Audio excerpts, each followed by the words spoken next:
Hi, my name is Will, and this is my best friend Henry. We have been friends for 10 years. Will and Henry's friendship has stood the test of time, spanning over a decade of shared memories and mutual support. One day, Henry came to my place looking rather worried. He told me that his brother John, who lives in another country, has not been texting him back for 2 days now. Concern etched on Henry's face, he shared the unsettling news about his brother's sudden silence. He wanted to visit him and wanted me to go with him so that he can check up on John. Normally, if it would have been any other friend, I would have told them to relax and wait a little while, but I knew how close Henry is to his brother and they talked at least twice every day. So I agreed to go with him.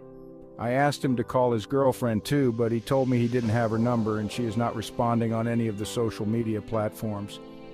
Next day, I took a flight and went to visit him. Understanding the depth of Henry's worry, Will decided to accompany him on the journey to find John, despite the lack of communication from John's girlfriend. When we reached his apartment, upon knocking, his girlfriend opened the door. Henry was confused and asked her about John. She looked worried and started to cry. She said she didn't know who to ask and what to do, but John has not returned ever since he went out with his friends. Why haven't you reported this to the police yet? We had a fight before he went out. I thought he was just ignoring me because of that. I sent you messages on social media, but you never replied.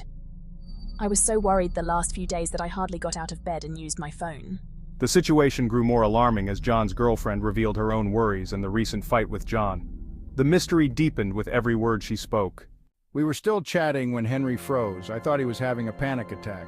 I tried to calm him down, but he just sat very still. A moment later, he asked the girl to get him some water. When she got up to get it, he quickly took out his phone and took a picture and told me to run. I didn't understand what was happening, but we ran out of the apartment as fast as we could. We took a cab, and Henry told the driver to drive us to the police station. On our way over there, he burst into tears and told me everything. He said that he saw a human finger in the corner of the kitchen. He was sure that it was his brother's. He said that is why he took its picture to show it to the cops. When we reached the station, Henry explained everything to the cops with evidence. They immediately left for the apartment and called the woman. We went back to our hotel and waited for any news. Henry then received a call the next day from the chief of police and was asked to come to the station. The chief then told him that the finger was unfortunately John's finger. Henry started to cry. We couldn't have anticipated what the cop was about to tell us. It sent chills down our spine.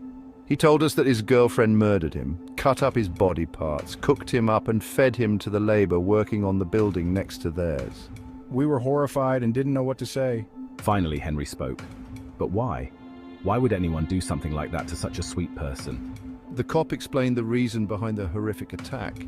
He said that the woman proposed to him, to which he didn't agree. She thought that he is probably involved with someone else and so killed him. The only way she thought she could get away with it was by completely disappearing the body. She was successful. There was no trace of blood or anything foul. However, Henry had not seen the finger. It would have been very hard to trace the murder back to her. Even though Henry had little peace knowing that the woman was in jail for life, but the whole incident left him different and depressed. The crazy lady still haunts him in his dreams.